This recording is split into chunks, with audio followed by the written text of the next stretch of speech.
Hey, what's going on? I'm listening to NPR talking about John Lewis. I'm also fielding some business already on a Monday. Excuse me. Okay, yeah. So this is interesting. Monday, the 20th of July, and I know that life needs to be regular, but some things I think are just being rushed a little bit. I'm being cautious, and what I mean is this: I've got a lot of business that I could do today. Some of it I'm not going to, and let me explain.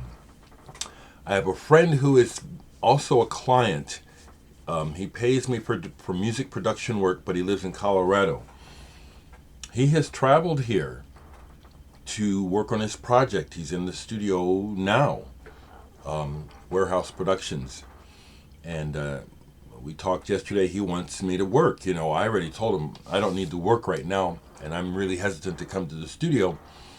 And I've decided this morning I'm not going. I love my friend, but I think that he is being very risky traveling right now during the pandemic. If he got tested before he left, it means nothing now that he's here. My friend who runs the studio, I don't know if he's been tested.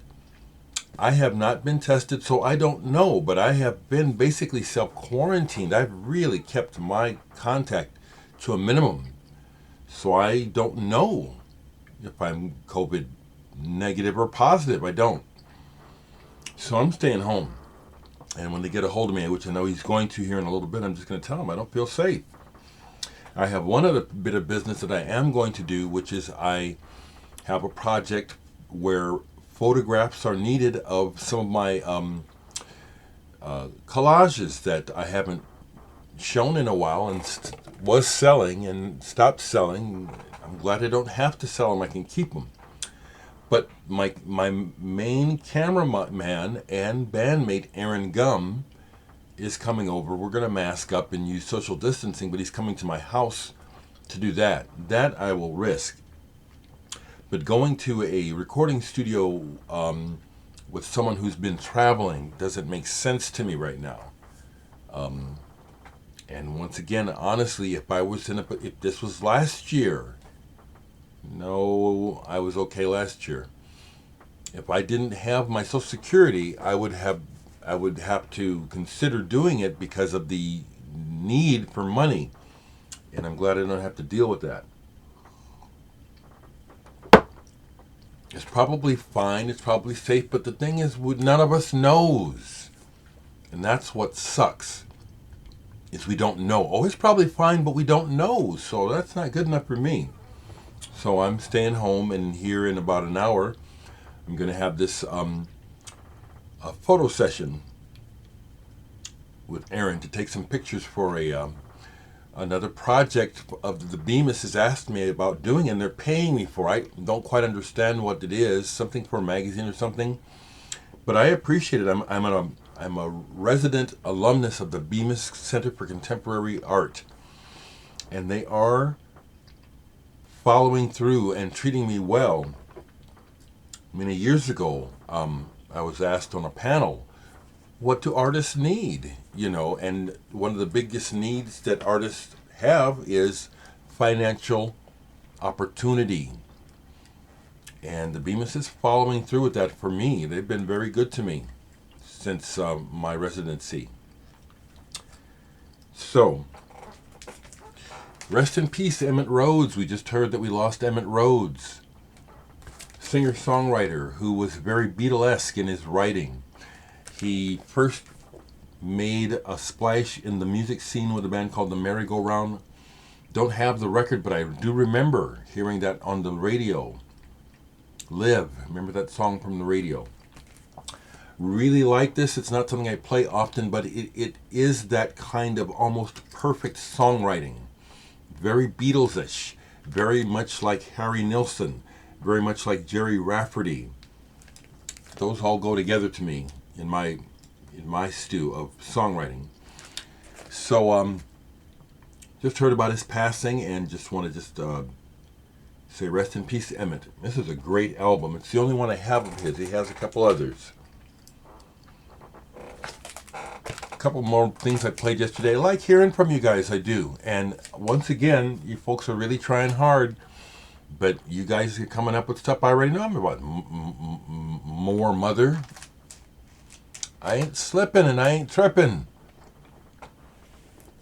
Maybe I could be a little more arrogant and say, you just have to catch up with me, okay? Because I'm ahead of you. I've been doing this. I'm 65. I have a deep interest in music, so I am looking. So you're catching up with me.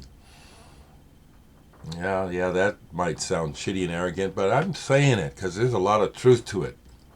There is. And all I'm going to do is die, so I may as well just say it. David Rose.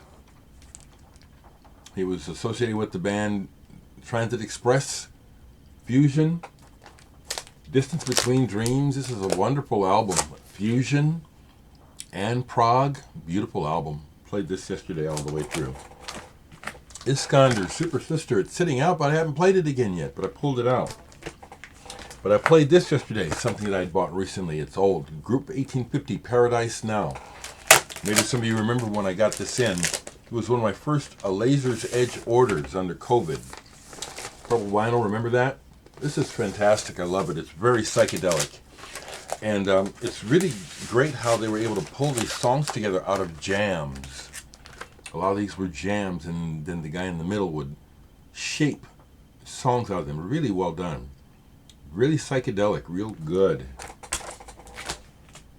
Real good. Something else that I got to show you.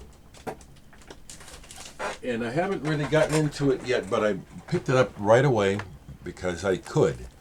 PJ Harvey, Dry Demos, just released. I really like PJ Harvey. Is there a man-woman thing going on here? Yeah.